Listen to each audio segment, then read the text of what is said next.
మీ దగ్గర నేను land కొంటున్నా, ₹1,00,00,000 land కొంటున్నా, 50 లక్షలు ఇచ్చి అగ్రిమెంట్ చేసుకున్నా.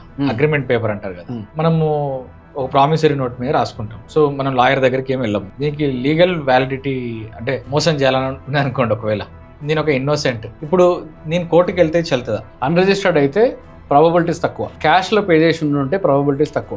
అన్రిజిస్టర్డ్ అంటే మీరు అగ్రిమెంట్ టు సేల్ని అన్రిజిస్టర్డ్ అగ్రిమెంట్ చేసుకుంటుంటారు. అగ్రిమెంట్ని కూడా రిజిస్టర్ చేసుకోవచ్చు. సో మీరు ఏం చేస్తారంటే ఒక అగ్రిమెంట్ రాసుకుంటాం, కొనేవాడు అమ్మేవాడు ఇద్దరు అగ్రిమెంట్ రాసుకుంటారు.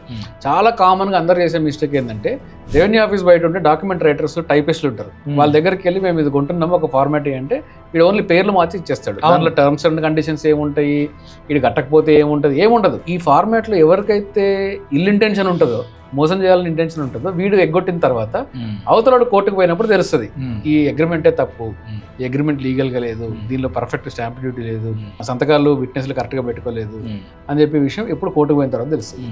నా సింపుల్ సజెషన్ ఏంటంటే మీరు main sale agreement transfer of property జరుగుతుంది కదా, అది బ్లాక్ లో చేసుకోండి. చేసుకొని నేను ఎంకరేజ్ చేయట్లేదు, మీకు మరీ అంత దేశాన్ని నాశనం చేయాలనుకుంటే అవి బ్లాక్ లో చేసుకోండి. కానీ మీరు ఇనిషియల్ అగ్రిమెంట్ ఉంటుంది కదా, అది వైట్లో చేసుకోండి. ఎంతో కొంత వైట్ ఇస్తారు కదా, అదేదో ఇనిషియల్ అగ్రిమెంట్ని వైట్లో చేసుకోండి. ఆన్లైన్ ట్రాన్స్ఫర్ చేయండి, చెక్కులు ఇవ్వండి, అగ్రిమెంట్ని డాక్యుమెంట్ రిజిస్టర్ చేసుకోండి. ఇవన్నీ చేసుకోకుండా లాస్ట్ వీడిని మోసం చేసిండు అని చెప్పేసి వస్తే అసలు ఫస్ట్ ఆఫ్ ఆల్ నువ్వే తప్పు. మీరు కొంచెం జాగ్రత్త తీసుకుంటే 50 లక్షలు కాదు, 50 కోట్ల ట్రాన్సాక్షన్ అయినా, 5 లక్షల ట్రాన్సాక్షన్ అయినా, 5,000 ట్రాన్సాక్షన్ అయినా, మీరు డాక్యుమెంట్ రైటర్ దగ్గర ₹500 కక్కుర్తి పడితే మీకు 50 లక్షలు పోతుంది.